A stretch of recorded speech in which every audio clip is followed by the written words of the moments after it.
Coucou tout le monde, j'espère que vous allez bien en ce lundi matin. Reprise des lives. Coup de boost du lundi aujourd'hui après les fêtes de Pâques. Je suis contente de vous retrouver pour un nouveau sujet. J'ai pris un sujet qui me tient à cœur, j'ai envie de dire comme chaque lundi. Mais aujourd'hui, j'avais envie de vous parler de conversion. J'ai appelé le live, j'ai donné le titre, Tu as tout fait, mais ça ne convertit toujours pas.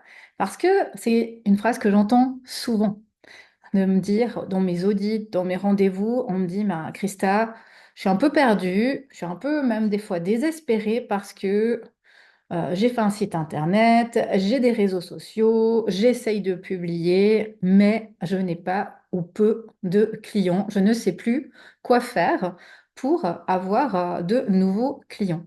Et aujourd'hui, j'avais vraiment envie de vous parler de ce sujet parce qu'on le sait, oui, on est thérapeute, on est coach, on est accompagnant, passionné par ce que l'on fait, on a cette envie de contribution qui est là, qui nous passionne, mais si l'on n'a pas de clients, on ne peut pas vivre de sa passion. Et petit à petit, la flamme, elle s'éteint. Et c'est de ça que j'ai envie de vous parler. C'est de ces messages que je reçois où on me dit, mais moi, je sais plus ce qu'il faut faire. J'en peux plus. Je suis pas un marketeur. Je suis pas dans la vente. Moi, ce que je veux, c'est accompagner des professionnels du bien-être à vivre de leur activité.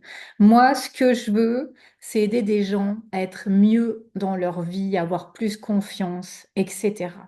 Et vraiment, souvent, c'est à ce moment-là qu'on se dit, mais moi, je ne sais pas ce que je veux faire de plus pour que ça fonctionne. J'ai qu'une envie, c'est de tout laisser tomber. J'ai qu'une envie, c'est de tout arrêter ou de faire ça à côté pour mes amis, la famille, parce que je n'arrive pas. Et souvent, il y a ce biais de, je me demande vraiment si je suis à ma place, je me demande vraiment si je suis légitime, je me demande vraiment si j'ai quelque chose à offrir, si ce que je fais, c'est intéressant.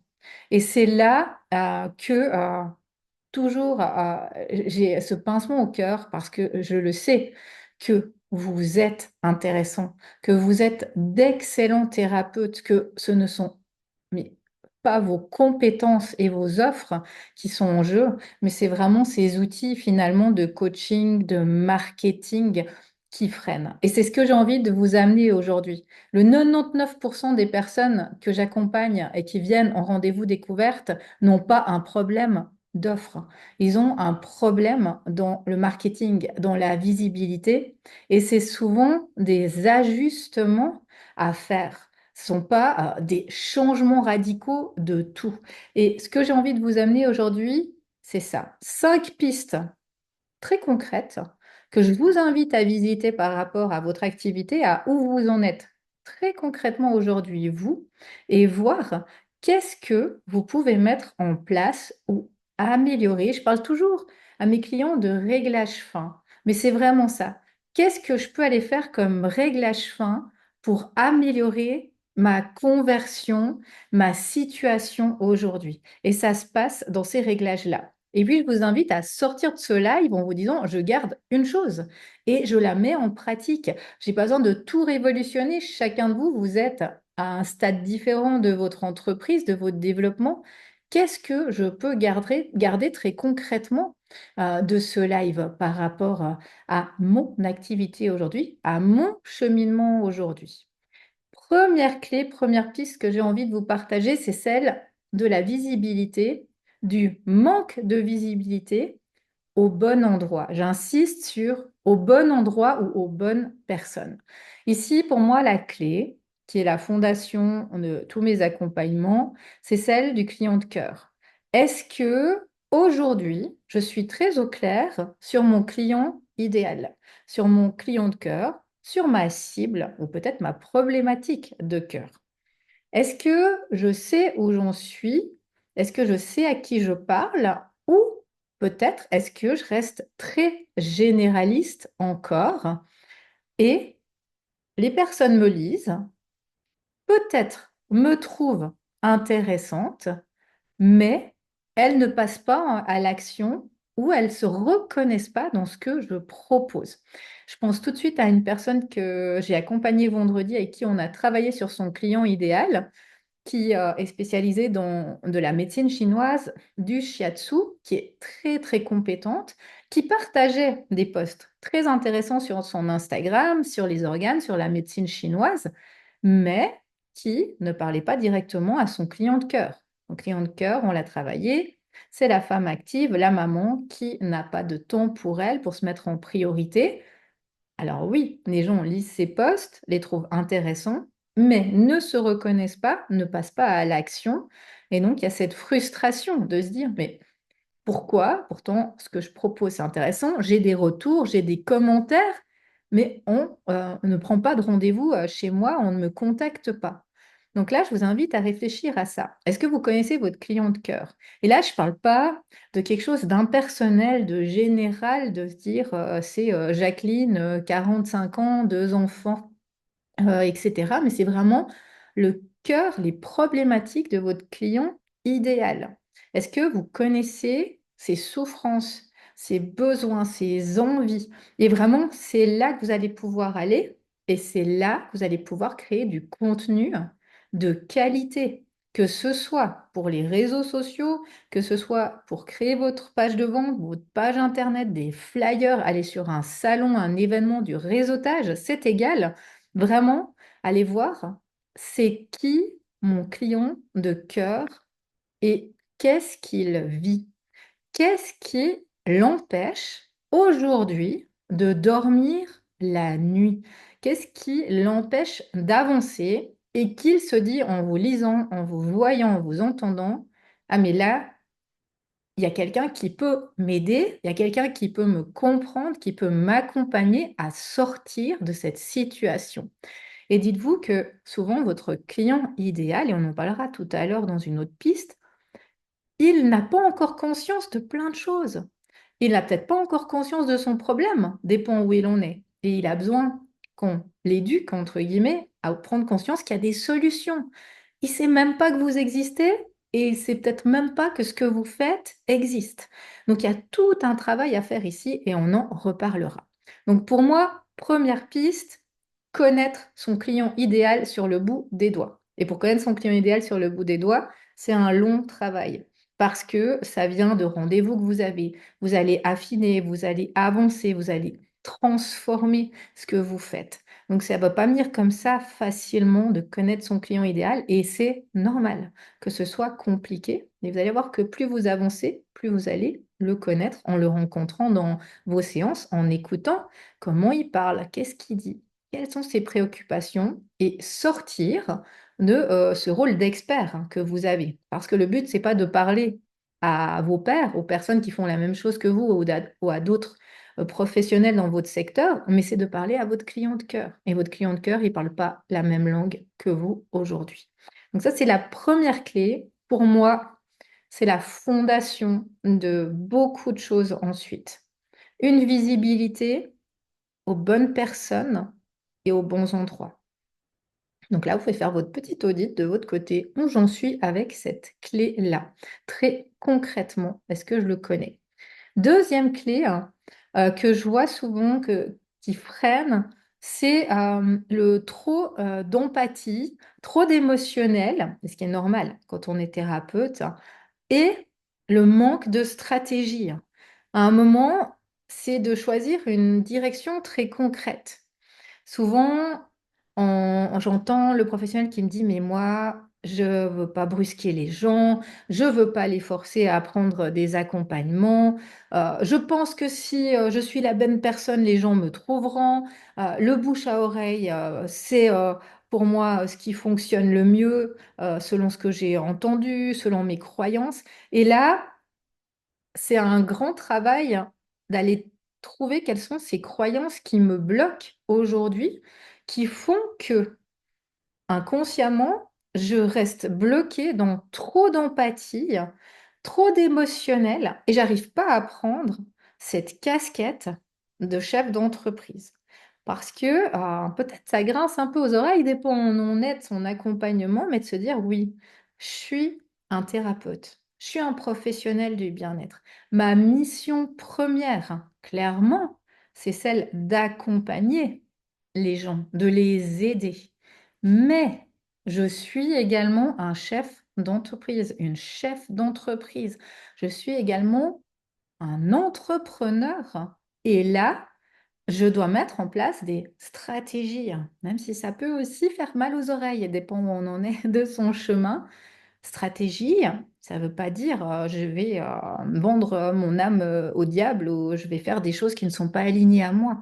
Ça veut dire je vais mettre en place des choses très concrètes pour me permettre d'avoir des résultats, d'avoir des conversions. Ça commence par ce que moi j'appelle une offre signature, une offre unique qui va me permettre de sortir de la masse de tous les professionnels autour de moi, une problématique, comme on l'a dit avant, avec un client idéal.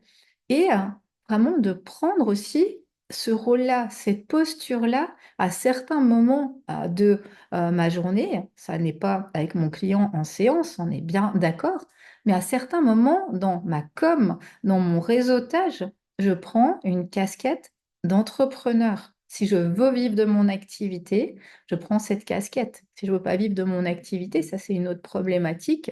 Je peux rester dans cette empathie et c'est tout à fait OK. Donc voilà, pour moi, ça c'est la deuxième piste.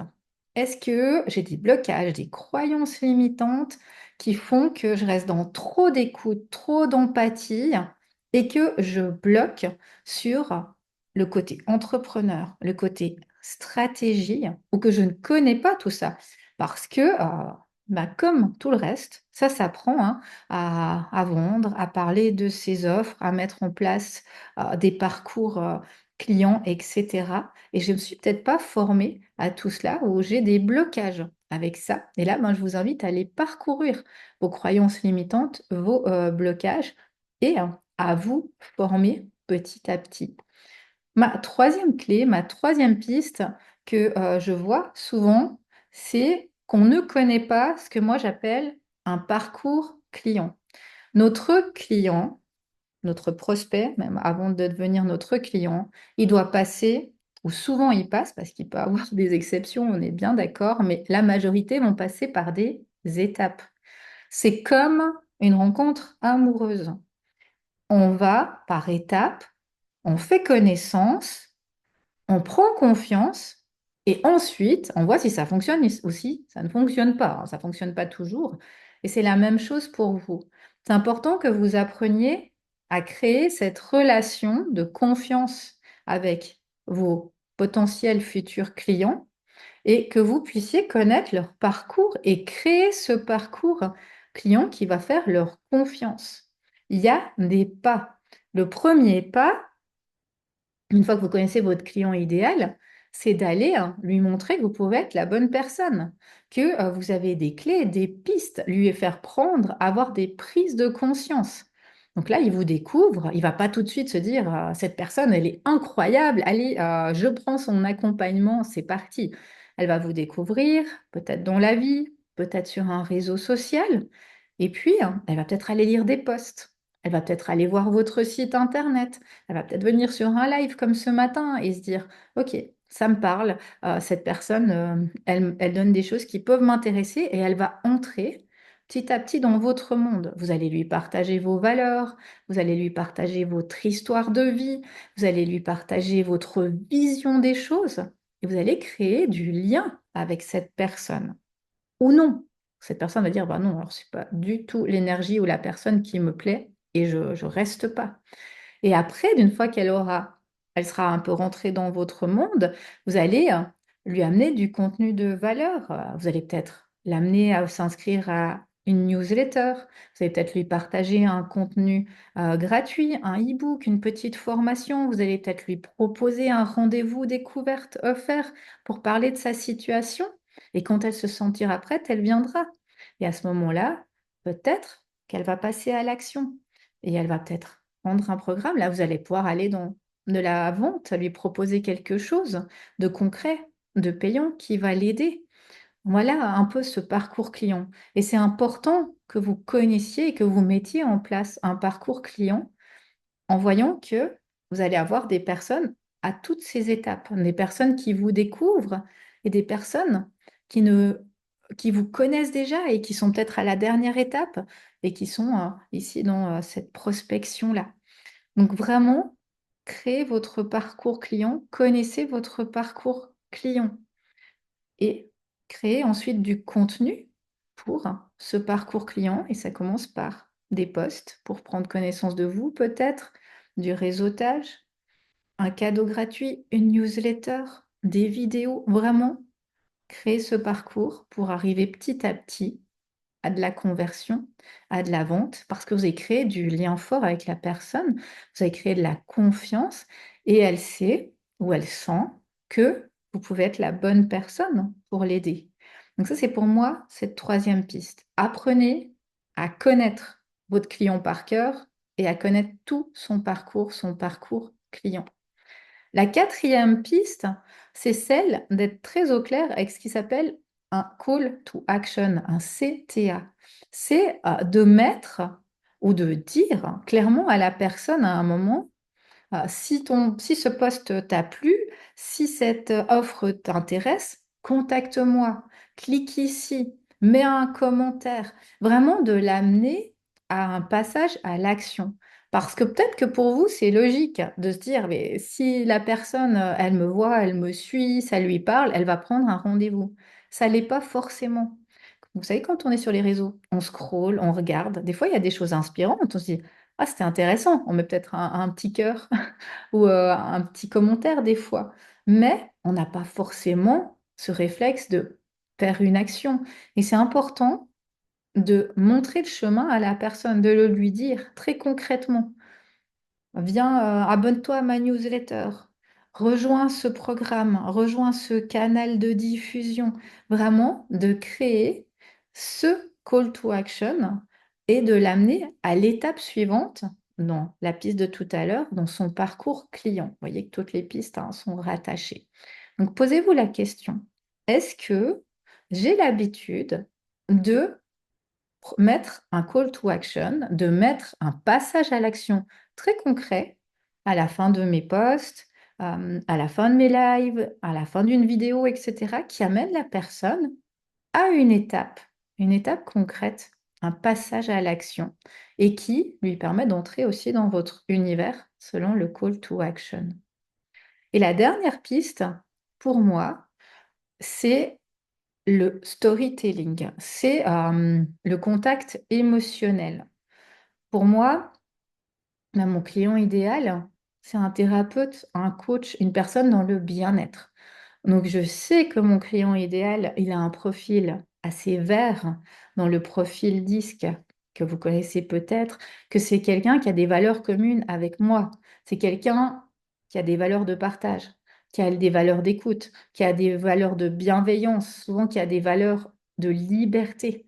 Et j'ai envie aussi, moi, en tant que professionnelle, de travailler avec des personnes à qui j'ai du plaisir à accompagner, qui ont des valeurs communes avec moi et qui vont se reconnaître dans mon histoire. Comme moi, j'aime être accompagnée par des personnes qui ont des points communs avec moi, qui ont des histoires ou des bouts d'histoire similaires et que ça va résonner pour moi et que je vais aller vers cette personne en me disant, ah ouais, j'aime bien cette personne, j'aime bien son énergie, j'aime bien ce qu'elle dégage, j'aime bien sa philosophie de vie, il y a des points communs avec moi, je vais prendre contact avec elle. Ou à l'inverse, cette personne, elle est intéressante, mais alors, je ne suis pas du tout dans la même énergie, je ne suis pas du tout dans les mêmes valeurs de vie, hein, je ne me verrai pas travailler avec elle. Elle est trop différente de moi.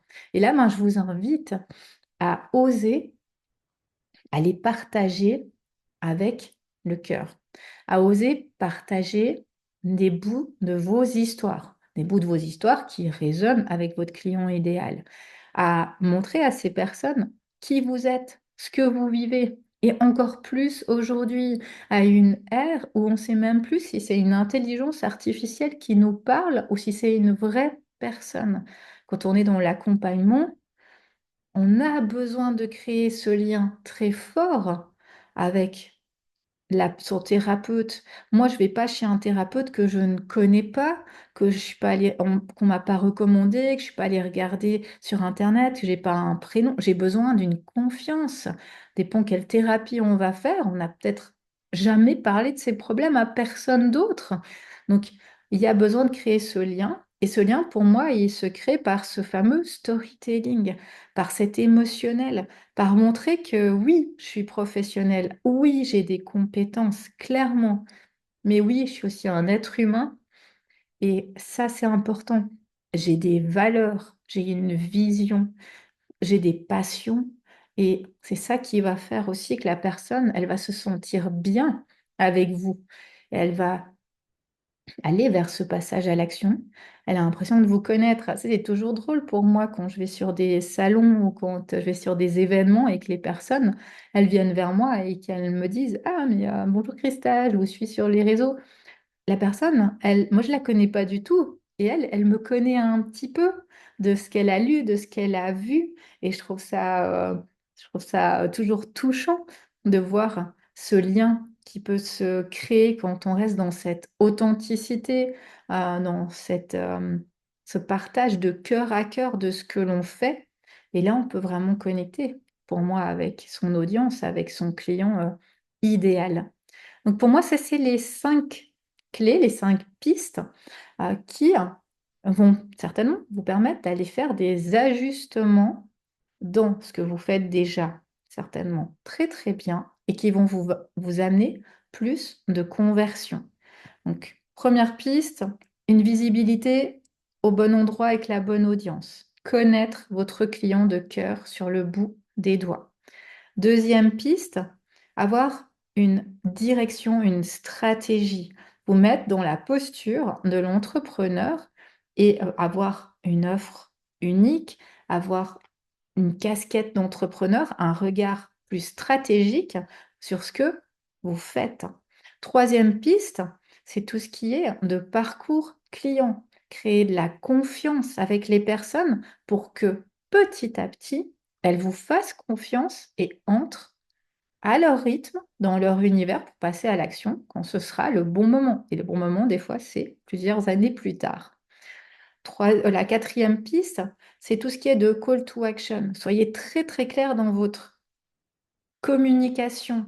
Mettez des call to action, des passages à l'action à la fin de vos posts, à la fin de vos pages de vente, etc., de votre site. Cliquez ici, prenez un rendez-vous, rejoignez-moi sur tel ou tel canal, que la personne, elle sache c'est quoi le prochain pas qu'elle peut faire si elle veut faire son prochain passage à l'action. Et dernière piste, c'est tout ce qui est du storytelling, connexion avec l'émotionnel, avec le cœur, l'authenticité, votre histoire, ou peut-être des histoires de vos clients, de vie qui font que la personne, elle se reconnaît dans ce que vous faites. Elle crée cette connexion de cœur à cœur, cette confiance également. Donc voilà pour moi les 5 pistes. Allez voir ce que vous pouvez, vous, je vous le disais en début de live, implémenter concrètement aujourd'hui. Qu'est-ce que je peux ajuster? J'ai l'impression qu'on est un peu sur un petit réglage de quelque chose qui va faire la différence et petit à petit amener des résultats. Et si vous souhaitez aller plus loin, si ça résonne avec vous, prenez votre rendez-vous découverte avec moi, un audit de 30 minutes. On parle de votre situation, on regarde où vous en êtes de ces points, de cette prospection, de ces clients et on va voir qu'est-ce qu'on peut mettre ensemble en place très concrètement pour avoir des résultats dans votre parcours professionnel, pour pouvoir petit à petit avoir plus de clientèle, petit à petit avoir plus de chiffre d'affaires et vivre de votre activité. Voilà mon partage aujourd'hui. Moi, je vous souhaite une belle semaine. Je vous invite vraiment au passage à l'action. C'est ça qui va amener concrètement des résultats. À me contacter si vous en avez besoin. Et nous, on se retrouve lundi prochain pour un prochain coup de boost pour améliorer votre situation, vous amener des clés très concrètes pour vos entreprises. Belle semaine. Au revoir.